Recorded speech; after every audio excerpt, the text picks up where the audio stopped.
शांताकारं भुजंगशयनं पद्मनाभं सुरेशं विश्वाधारं गगनसदृशं मेघवर्णं शुभांगं लक्ष्मीकान्तं कमलनयनं योगिभिध्यानगम्यं वन्दे विष्णुभवभयहरं सर्वलोकैकनाथं।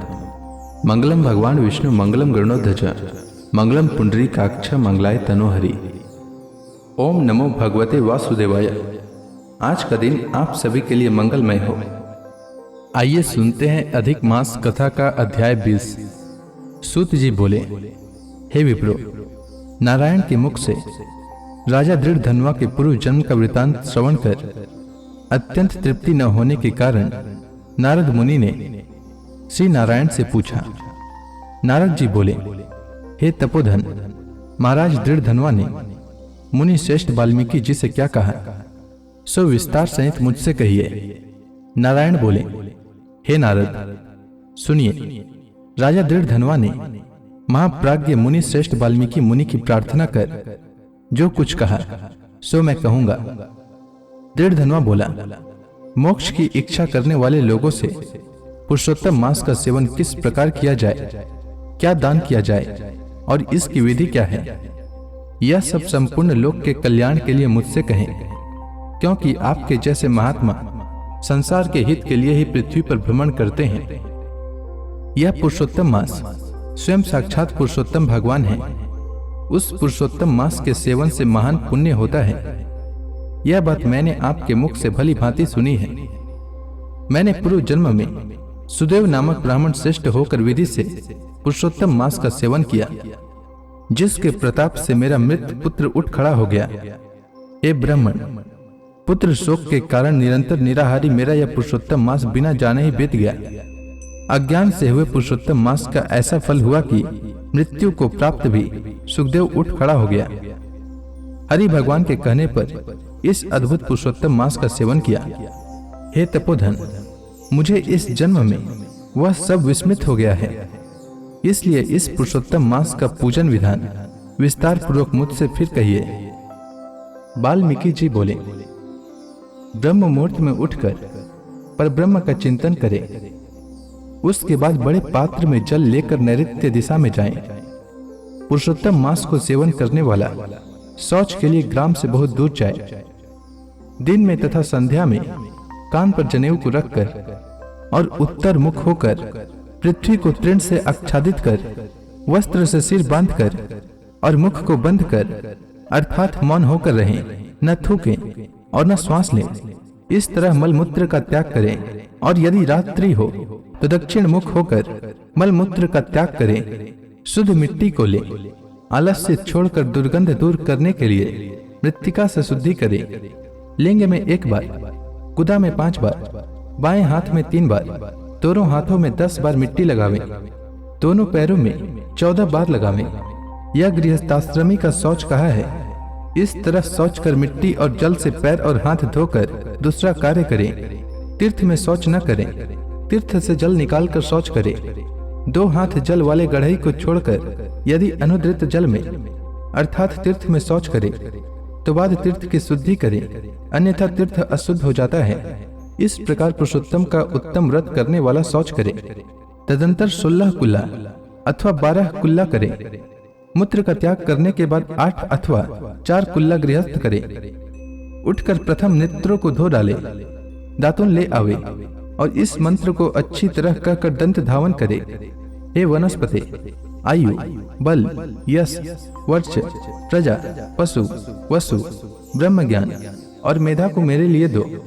अपामार्ग अथवा बैर की 12 अंगुल की छेद रहित दातुन कानी अंगुली के समान छोटी हो, जिसके पर्व के आधे भाग में कुची बनी हो, उस दातुन से मुख शुद्धि करें। रविवार के दिन काष्ठ से दातुन करना मना किया है, इसलिए 12 कुल्ला से मुख शुद्धि करें। आचमन कर अच्छी तरह प्रातः काल में स्नान करें। स्नान के समय उसी समय तीर्थ के देवताओं को तर्पण के द्वारा जल देवे और समुद्र में मिली हुई नदी में स्नान करना उत्तम कहा है। बावली कूप तालाब में स्नान करना विद्वानों ने मध्यम कहा है और गृहस्थ को गृह में स्नान करना सामान्य कहा है। स्नान के बाद शुद्ध और शुक्ल ऐसे 2 वस्त्रों को धारण करें। ब्राह्मण कंधे पर रखे जाने वाले उत्तरीय वस्त्र को सावधानी के साथ हमेशा धारण करें। पवित्र स्नान में पूर्व मुख अथवा उत्तर मुख होकर बैठें और शिखा बांधकर दोनों जांघों के अंदर हाथों को रखें। कुश की पवित्री हाथ में धारण कर आचमन क्रिया को करे। ऐसा करने से पवित्री अशुद्ध नहीं होती है, परंतु भोजन करने से पवित्री अशुद्ध हो जाती है। इसलिए भोजन के बाद उस पवित्री का त्याग करे। आचमन के बाद गोपी चंदन की मिट्टी से तिलक धारण करे। वह तिलक ऊर्ध्व पुंड्र हो, सीधा हो, सुंदर हो, दंड के आकार का हो, ऐसा धारण करे। ऊर्ध्व पुंड्र हो अथवा त्रिपुंड्र हो, उसके मध्य में छिद्र बनावे। ऊर्ध्व पुंड्र में लक्ष्मी के साथ हरि भगवान स्वयं निवास करते हैं। त्रिपुंड्र में पार्वती सहित साक्षात भगवान शंकर सर्वदा वास करते हैं। बिना छिद्र का पुंड्र कुत्ते के पैर के समान विद्वानों ने कहा है। सफेद तिलक ज्ञान को देने वाला है। लाल तिलक मनुष्यों को वशीकरण करने वाला कहा है। पीला समस्त रिद्धि को देने वाला है। इससे भिन्न तिलक को नहीं लगावे। गोपी चंदन की मिट्टी से शंख, चक्र, गदा, पद्म आदि धारण करे। यह संपूर्ण पापों को नाश करने वाला और पूजा का अंग कहा गया है। जिसके शरीर पर शंख, चक्र आदि भगवान के आयुधों का चिन्ह देखने में आता है, उस मनुष्य को मनुष्य नहीं समझना, वह भगवान का शरीर है। जो शंख, चक्र आदि चिन्हों को नित्य धारण करता है, उस देही के पाप पुण्य रूप हो जाते हैं। नारायण के आयुधों से जिसका शरीर चिन्हित रहता है, उसका कोटि कोटि पाप होने पर भी यमराज क्या कर सकता है। प्राणायाम करके संध्या वंदन करें। प्रातः काल की संध्या विधि पूर्वक नक्षत्र के रहने पर करें। जब तक सूर्य नारायण का दर्शन न हो तब तक गायत्री मंत्र का जप करें और सूर्योपस्थान के मंत्रों से उठकर अंजलि बांधकर उपस्थान करें। सायं काल के समय अपने पैर को पृथ्वी में रखकर नमस्कार करें। जो कमी रह गई हो उसको इस मंत्र से पूर्ण करें। यस्य स्मृता चनमोक्त्याम तपो यज्ञ क्रियादिषु न्यूनम संपूर्णताम याति सद्यो वंदे तमुच्युतम। जो द्विज श्रद्धा के साथ संध्या करता है, उसको तीनों लोक में कुछ भी दुष्प्राप्य नहीं है। दिन के आदि भाग में होने वाले कृत्य को कहा। इस प्रकार प्रातः काल की नित्य क्रिया को करके हरि भगवान की पूजा को करे। लिपे हुए शुद्ध स्थान में नियम में स्थित होकर और मौन तथा पवित्र होकर गोबर से गोल अथवा चौकोर मंडल को बनाकर व्रत की सिद्धि के लिए चावलों से अष्टदल कमल बनावे। बाद स्वर्ण, चांदी, तांबा अथवा मिट्टी का मजबूत और नवीन छिद्र रहित शुद्ध कलश को उस मंडल के ऊपर स्थापित करे और उस कलश में शुद्ध तीर्थों से लाए हुए कल्याणप्रद जल को भर दे। कलश के मुख में विष्णु, कंठ में रुद्र भगवान अच्छी तरह वास करते हैं। उसके मूल में ब्रह्मा जी स्थित रहते हैं। मध्य भाग में मातृगण कहे गए हैं। कोख में समस्त समुद्र और 7 द्वीप वाली वसुंधरा, ऋग्वेद, यजुर्वेद, सामवेद और अथर्ववेद, व्याकरण आदि अंगों के साथ सब कलश में स्थित हो। इस प्रकार कलश को स्थापित करके उसमें तीर्थों का आवाहन करें। गंगा, गोदावरी, कावेरी और सरस्वती मेरी शांति के लिए तथा पापों के नाश करने हेतु आवे। तदंतर उस कलश का मंत्र पाठ पूर्वक गंध, अक्षत, नैवेद्य और उस काल में होने वाले पुष्प आदि उपचारों से पूजन करके उसके ऊपर पीले वस्त्र से लपेटा हुआ तांबे का पात्र स्थापित करें। उस पात्र के ऊपर राधा के साथ हरि की मूर्ति को स्थापित करें। राधा के सहित स्वर्ण की पुरुषोत्तम भगवान की प्रतिमा बनावे और भक्ति में तत्पर होकर विधि के साथ उस प्रतिमा की पूजा करें। पुरुषोत्तम मास के पुरुषोत्तम देवता हैं। पुरुषोत्तम मास के आने पर उनकी पूजा करनी चाहिए। जो इस संसार सागर में डूबे हुए को उबारता है, उसकी इस लोक में भी मृत्यु धर्म वाला कौन मनुष्य पूजा नहीं करता है। ग्राम फिर मिलते हैं, धन फिर मिलता है, पुत्र फिर मिलते हैं, गृह फिर मिलता है, शुभ अशुभ कर्म फिर मिलते हैं, परंतु शरीर फिर नहीं मिलता है। उस शरीर की रक्षा धर्म के लिए और धर्म की रक्षा ज्ञान के लिए हुआ करती है और ज्ञान से मोक्ष सुलभ हुआ करता है। इसलिए धर्म को करना चाहिए। देह रूप वृक्ष का फल सनातन धर्म कहा गया है। जो शरीर धर्म से रहित है वह बांझ वृक्ष के समान निष्फल है।